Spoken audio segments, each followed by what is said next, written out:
এইটো কিনি আনিলোঁ, এইটো চাওক, এইটো পাম্পিং হয় এনেকৈ ইয়াত তো গাত অলপ টেষ্ট কৰি লওঁ দে।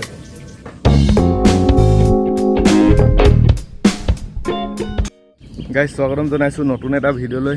যিহেতু যোৱাকালি ভিডিঅ' দিয়া নহ'ল, তো আজি আকৌ এটা নতুন ভিডিঅ' বনাইছোঁ। নবনাওকৈ বনালোঁ। এতিয়া সময় হৈ গ'ল আপোনাৰ দুপৰীয়া 3:30। মানে মই জাষ্ট ডিউটিৰ পৰা আহিছোঁ আৰু সেইডোখৰ নেদেখালোঁ আৰু যোৱাকালি আৰু মই বাইকখন ছাৰ্ভিচিং কৰিলোঁ। তাৰ থাম্বনেইলটোৰ পৰা গম পাইছে আপোনালোকে, 150 টকাত মই গোটেই বাইকখন ছাৰ্ভিচিং কৰিলোঁ। মই ছাৰ্ভিচ চেণ্টাৰত নহয়, বাহিৰতে কৰিলোঁ। কি কৰিলোঁ, কেনেকৈ কৰিলোঁ মই কৈ আছোঁ, আপোনালোকে চাই থাকিব ভিডিঅ'টো। আজি মই ডিউটিলৈ গ'লোঁ, ডিউটিত গৈ নাহৰকটীয়া গ'লোঁ। নাহৰকটীয়াত মোৰ পাৰ্চেল এটা উঠাব আছিলে, এইটো উঠালোঁ, পটাপট আহি গ'লোঁ। তাৰপিছত আকৌ দুলীয়াজানত কাম আছিলে, দুলীয়াজানত কাম চাম কৰি তো পটাপট ঘৰলৈ আহি গ'লোঁ। তো এতিয়া কাইলৈ আৰু ছানডে', তো ভাল প্লেনিং এটা কৰিছোঁ। কি হয় চাওঁ, যদি হয় যাম আৰু কি আপোনালোকক চাই থাকক। 150 টকাত কেনেকৈ বাইকখন ছাৰ্ভিচিং কৰিলোঁ, কি ছাৰ্ভিচিং কৰিলোঁ চব দেখাই আছোঁ। কাৰণ আপোনালোকে জানেই মোৰ বাইকখনত বহুত কিবাকিবি বেয়া হৈ আছিলে, তো সেই বেয়া হোৱা বস্তুখিনি আপোনালোকক জনাই আছোঁ। কি কেনেকৈ ঠিক কৰিলোঁ আপোনালোকক কৈ আছোঁ। ভিডিঅ'টো শেষলৈকে চাই থাকিব আৰু যিসকলে নতুনকৈ চাই আছে ছাবস্ক্ৰাইব বাটনটো ক্লিক কৰি ল'ব।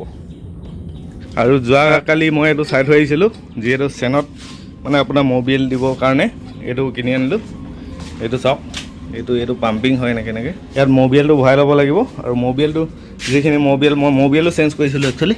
তো মবিল যিখিনি চেঞ্জ কৰিছিলোঁ, তো পুৰণা মবিলখিনি মই এইটোতে ভৰাই আনিলোঁ, এইটো ভৰাই লৈ আহিছোঁ। তো এইটোত ভৰাম আৰু এইটোত ভৰাই কিনে এতিয়া মবিলটো দিব পাৰিম বাইকত। ইয়াৰ দামটো 120 টকা। কৃষ্ণ এইখিনি মাছ পালে বোলে মায়ে। ইমানকৈ মাছ। এতিয়া মই এইটো টেষ্ট কৰিম, মবিলটো ভৰাম আৰু চাওঁ, টেষ্ট কৰি চাওঁ ঠিক আছে নে নাই, কাৰণ তাত চেক কৰি নানিলোঁ।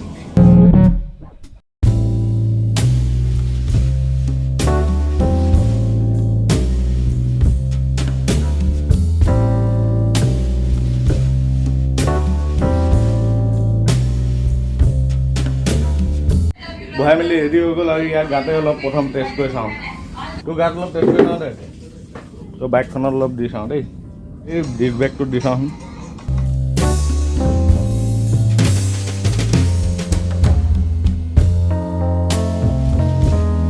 মানে ইয়াৰ ডিস্ক ব্ৰেকটো অলপ হাৰ্ড হৈছে, তো সেইটো কাৰণে মবিলটো দি দিছে। কি হ'ব আৰু কি কাম কৰিছে দেখোন, ঠিকে আছে। এইফালে ৰাখি থৈ দিওঁ, তেতিয়াই দৰকাৰ হ'ব তেতিয়া ইউজ কৰিম আৰু। হাতখন পূৰা মবিল লাগি গ'ল, চফা কৰিব লাগিব। লাজ পালে পহু পোৱালি লাগে হেনো।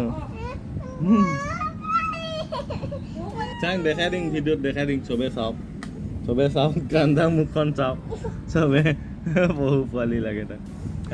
সেয়া কান্দুই। তো গাইজ ফাইনেলি সময় আহি গ'ল আপোনালোকক ক'বলৈ যে মই 150 টকাত, একচুৱেলি 150 টকা নহয়, 130 টকাহে ল'লে, 20 টকা কমাই দিলে। তো কেনেকৈ কমালে কি কমালে কৈ আছোঁ আপোনালোকক। মোৰ ইয়াৰ প্ৰথম চেইনটো, যিসকলে আগৰ ব্লগ ভিডিঅ' চাইছে তেওঁলোকে গম পায় যে মোৰ চেইনডাল বেয়া হৈ আছিলে, কাক চাউণ্ড দিছিলে। তো মই ভাবিছিলোঁ স্পকেটটো বেয়া হৈছে নেকি, কাৰণ স্পকেটৰ দাম হৈছে আপোনাৰ 1500। কোনখন নতুন মডেল আহিছেতো, আজি 1.5 বছৰ হৈছিলোঁ, আৰু নতুন মডেলৰ মানে বস্তুবিলাক পটককৈ পোৱাও নাযায় গেছবিলাকত। তো স্পকেটটো মোক চেক কৰিলে গেজত, এবাৰ মোক চেক কৰিছিলে টিংখাঙৰ গেজ এটাত। তো তাত ক'লে কি চেঞ্জ পকেটটো বেয়া হৈ গ'ল। কিন্তু যোৱাকালি যিটো গেজত দেখালোঁ, আমাৰ ভাদেবা চালিতে গেজ, তো সেই গেজত ক'লে কি স্পকেটটো একোৱে হোৱা নাই বুলি ক'লে। তো মই ভালে পালোঁ।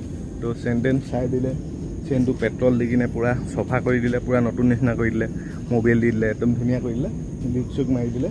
তাৰপিছত এইটো ছাৰ্ভিচিং কৰালোঁ, আৰু গ্লাছটো অলপ ঢিলা হৈছিলে, গ্লাছটো ঠিক কৰালোঁ। আৰু মোৰ হেণ্ডেলডাল যিহেতু আপোনালোকক কৈছিলোঁ আগতে যে খাটা কৰি থাকে, তো সেই খাটা কৰাটো মোৰ চাই দিলে, ইয়াত কিবা কিবি মিলালে নাজানো, ঠিক কৰি দিলে। এইটো এতিয়া আজি যিহেতু চলাইছিলোঁ মই ডিউটিলৈ যাওঁতে, একদম টিপটপ গৈছে, মানে খেদা কুটুক নাই, ইয়াতে গোটেই ভৰাইছোঁ, একো হোৱা নাই। তাৰপিছত আপোনাৰ এয়াৰ ফিল্টাৰটো মোৰ পূৰা লেতেৰা হৈ গৈছিলে, মবিল চবিল তেল চেল লাগি। এয়াৰ ফিল্টাৰটো মোৰ চফা কৰি দিলে।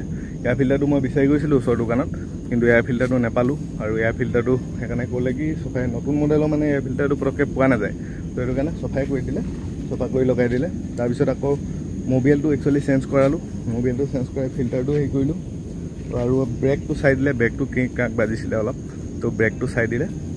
চাবিটো অলপ ডিষ্টাৰ্ব দিছিলে অন কৰা, সেইখিনি চাই দিলে। তো বাকী চব চাই মেলি সিহঁতে অকল ল'লে 130 টকা।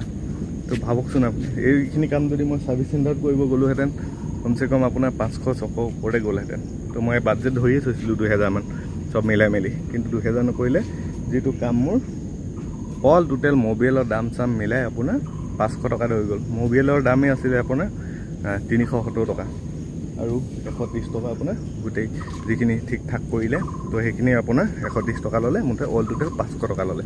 মানে আপুনি ছাৰ্ভিচিংটো 130 টকা বুলি ধৰিব পাৰে। তো 130 টকাত গোটেই কামখিনি হৈ গ'ল। কিন্তু এটা বস্তু অকল নহ'ল, আপোনালোকক দেখাইছোঁ। ছাৰ্ভিচ চেণ্টাৰৰ পৰা ডিফাৰেঞ্চ এইটোৱে আছে, যেতিয়া অন কৰিম মই এইটো চাবিটো অন কৰিছোঁ চাব, এই টুলছ এটা ওলাই আছে দেখিছে নহয়, ৰেঞ্জ বুলি লিখা আছে, তাৰপিছত টুলছ এটা ৰেঞ্জ এটা ওলাই আছে। এই ৰেঞ্জটো যিটো ওলাই আছে পিছৰ কাৰণে এটা ছিগনেল দিয়ে, ডিলাৰৰ পৰাই ছেটিং কৰি দিয়ে। 30,000 হ'লে আপোনাৰ এই ৰেঞ্জটো ওলাব বা 25,000 হ'লে এই ৰেঞ্জটো ওলাব। তো এইটো ছেটিং কৰি দিছিলে ডিলাৰৰ কম্পিউটাৰৰ পৰা। তো এইটো আমাৰ গেৰেজত ঠিক কৰিব নোৱাৰিলে, এইটো থাকিব তেনেকৈ, একো প্ৰব্লেম নাই। বাইকখন ঠিক আছে, তো ৰেঞ্জটো ওলাই থাকিলেও একো প্ৰব্লেম নাই। তো গাইজ ভিডিঅ'টো আজি ইমানখিনি, মানে ইমান দীঘলীয়া নকৰোঁ। আজি গাটো বৰ এটা ভাল নাই, মোৰ ভিডিঅ' কৰিব মনে নাছিলে। তো মোক হ'লেও মানে সদায় ভিডিঅ' দি থকা যায়, তো সেইটো কাৰণে দি দিলোঁ এটা আপলোড। তো বাকী ঠিক আছে, আজি ভিডিঅ'টো ইমানখিনি আছিলে, ছুটিকেইটা ভিডিঅ'। যদি ভাল লাগিলে লাইক কৰিব, কমেণ্ট কৰিব, শ্বেয়াৰ কৰিব, ছাবস্ক্ৰাইব কৰিব, এইখিনি কৰি ল'ব চব। বাকী লগ পাই আছোঁ অন্য এটা video'. Till then bye bye.